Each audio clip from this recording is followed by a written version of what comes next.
আসসালামু আলাইকুম। কেমন আছেন বন্ধুরা? আল্লাহর রহমতে আলহামদুলিল্লাহ আমি অনেক অনেক ভালো আছি। বন্ধুরা, আজ আমি ফ্রাইড রাইস তৈরি করব খুব সহজ পদ্ধতিতে। আশা করছি সঙ্গেই থাকবেন। আজ আমি তৈরি করব ফ্রোজেন সবজি দিয়ে খুব সহজেই ফ্রাইড রাইসটা তৈরি করে দেখাবো। আশা করছি পাশেই থাকবেন, সুন্দর সুন্দর কমেন্টস করে উৎসাহিত করবেন।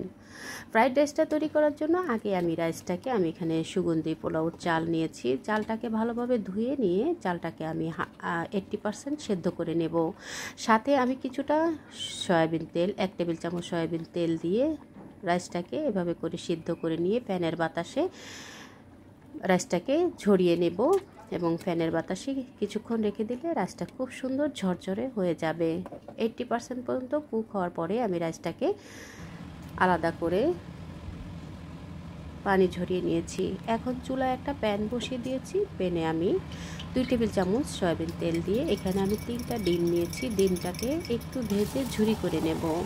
বন্ধুরা, ডিমটাকে একটু ফেটিয়ে নিয়েছি। সাথে স্বাদ মতো কিছুটা লবণ এবং গোলমরিচের পাউডার দিয়ে ডিমটাকে আমি ভেজে ঝুরি ঝুরি করে নেব।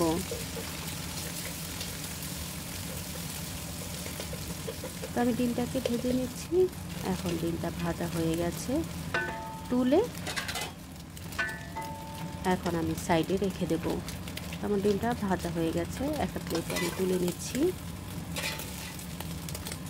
বন্ধুরা, আজ আমি যে শীত মৌসুমে সবজি ফ্রোজেন করে রেখেছিলাম সেই সবজি দিয়েই ফ্রাইড রাইসটা তৈরি করব। আপনাদের হাতের কাছে যেসব সবজি থাকবে তাই দিয়ে কিন্তু ফ্রাইড রাইসটা তৈরি করে নিতে পারবেন। এখন আমি সেই একই প্যানে 100 গ্রাম দিয়ে দিলাম বাটার। আপনারা চাইলে বাটারের পরিবর্তে এখানে সয়াবিন তেল দিয়েও এই ফ্রাইড রাইসটা তৈরি করতে পারেন। আগের থেকে আমি চিকেনের বুকের অংশ একটু আদা রসুন দিয়ে সেদ্ধ করে আমি একটু ছিঁড়ে নিয়েছি, ছোটো ছোটো টুকরো করে নিয়েছি। আর এখানে কিছু চিংড়ি মাছ নিয়েছি। 250 গ্রামের মতো মিডিয়াম সাইজের চিংড়ি মাছটাকে আমি খুব ভালো করে পরিষ্কার করে ধুয়ে নিয়েছি। এখন আমি সাথে দিয়ে খুব ভালোভাবে বাটার দিয়ে একটু ভেজে নিচ্ছি। ফ্রাইড রাইসটা সাধারণত একটু বাটার দিয়ে ভাজলে খেতে ভীষণ সুন্দর একটা ফ্লেভার আসে, খেতেও কিন্তু ভীষণ ভালো লাগে। রসুন কুচি দিয়ে দিলাম। একটা আস্ত রসুন একেবারে কুচি করে নিয়ে রসুনটাকেও একটু ভেজে নিয়েছি। আর এখানে আমি ফ্রোজেন করা মটরশুঁটি দিয়েছি। শীত মৌসুমে আমি ফ্রোজেন করে রেখেছিলাম। সেই ফ্রোজেন করা সবজি দিয়েই কিন্তু আজকে এই ফ্রাইড রাইসটা তৈরি করে নেব। আপনাদের হাতের কাছে যে সিজনে যে সবজি থাকবে তাই দিয়ে কিন্তু আপনারা ফ্রাইড রাইসটা তৈরি করে নিতে পারবেন। আদা রসুনের পেস্ট এখানে দিয়ে দিলাম 1 টেবিল চামচ দিয়ে সবজিগুলোর সাথে চিকেনের সাথে ভালোভাবে একটু ভেজে নিচ্ছি। আর এখানে আমি দিয়ে দিব গাজর। একটা গাজর কুচি করে এখানে অর্ধেকটা দিয়েছি। ফুলকপি, ব্রোকলি, এই সবজিগুলো কিন্তু আমার ফ্রোজেন করা ছিল। আর এখানে দিয়ে দিলাম 3 কালারের ক্যাপসিকাম। যেহেতু আমার সবজিগুলো আগের থেকেই ফ্রোজেন করা ছিল, আর যখন আমি ফ্রোজেন করেছিলাম তখন কিছুটা আগের থেকে বয়েল করে নিয়ে ঠান্ডা করে ফ্রোজেন করেছিলাম। সেই ফ্রোজেন করা সবজিগুলোই এখন আমি দিয়ে দিলাম। আর এখানে 3 কালারের ক্যাপসিকাম দিয়েছি। আপনাদের হাতের কাছে 1 কালার থাকলেও আপনারা এখানে 1 কালারের ক্যাপসিকাম বা আপনাদের পছন্দ অনুযায়ী 3 কালারের ক্যাপসিকামটা এখানে ব্যবহার করতে পারেন। আমি হলুদ, সবুজ এবং লাল 3 কালারের ক্যাপসিকাম ব্যবহার করেছি।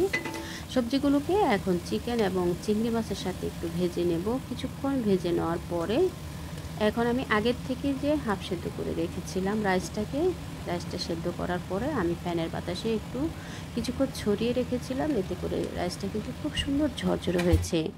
আপনারা চাইলে রাইসটাকে আগের দিন রান্না করে ফ্রিজে রেখেও কিন্তু পরের দিন এই ফ্রাইড রাইসটা তৈরি করতে পারেন। তো আজ আমি ইনস্ট্যান্টলি তৈরি করলাম।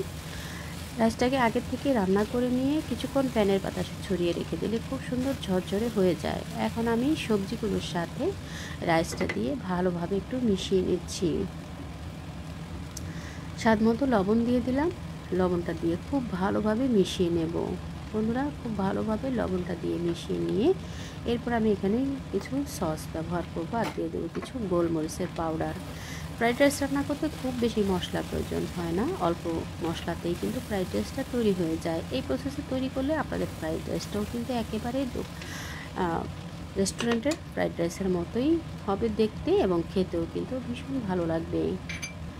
তো ভালোভাবে মিশিয়ে নেওয়ার পরে এখানে আমি কিছু কাঁচামরিচ দিয়ে দিলাম। আমি কাঁচামরিচটাকে আস্তে দিয়েছি। 2 টেবিল চামচ দিয়ে দিলাম সয়া সস এবং 2 টেবিল চামচ দিয়ে দিব টমেটো সস। এটা আমার হোমমেড টমেটো সস, আপনারা চাইলে বাজারে কেনা টমেটো সসটাও দিতে পারেন। আপনাদের হাতের কাছে যদি চিলি কিংবা সুইট চিলি সস থাকে সেখান থেকে আপনারা 2 টেবিল চামচের মতো ব্যবহার করতে পারেন। আমার হাতের কাছে সুইট চিলি সসটা ছিল না বিধায় আমি শুধু টমেটো সস এবং সয়া সসটা এখানে ব্যবহার করেছি। সসটা দেওয়ার পরে আবার একটু ভালোভাবে মিশিয়ে নিয়েছি। আর আগে থেকে যে ডিম ভেজে রেখেছিলাম সেই ডিমটাও আমি সাথে দিয়ে দিয়েছি। দিয়ে এখন আবারও একটু ভালোভাবে মিশিয়ে নেব। আর প্রথম থেকে শেষ পর্যন্ত কিন্তু আমি চুলার আঁচটা একেবারে হাইতে রেখেছি। হাইতে রেখেই কিন্তু ফ্রাইড রাইসটাকে ভেজে নিতে হবে। চুলার আঁচটা কমিয়ে ভাজলে পানি ছেড়ে দেবে এবং রাইসটা কিন্তু সুন্দর হবে না।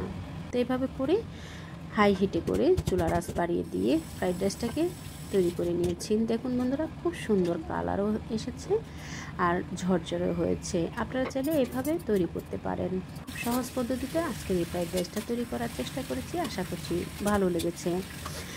বন্ধুরা, ভালো লেগে থাকলে একবার হলো ট্রাই করবেন এবং কেমন হলো কমেন্টস করে জানাবেন। আমি ফ্রোজেন সবজি দিয়ে তৈরি করেছি। শীত মৌসুমে আমি কিছু সবজি ফ্রোজেন করে রাখি। যারা আমাকে ফলো করেন বা আমার ভিডিও দেখেন তারা জানেন আমি সব সময় কিন্তু কিছু সবজি শীত মৌসুমে ফ্রোজেন করে রেখে দেই। তো সেই সব সবজি দিয়েই কিন্তু আজকের এই ফ্রাইড রাইসটা তৈরি করেছি। আশা করছি ভালো লেগেছে। ভালো লেগে থাকলে কেমন হলো কমেন্টস করে জানাবেন। দেখা হবে পরবর্তী কোনো রেসিপির সঙ্গে। সে পর্যন্ত সকলের সুস্থতা কামনা করছি। ভালো থাকবেন, সুস্থ থাকবেন। আর রেসিপিটা যদি ভালো লেগে থাকে একবার হলো ট্রাই করবেন। পরবর্তী রেসিপি দেখার আমন্ত্রণ রইল। আল্লাহ হাফেজ।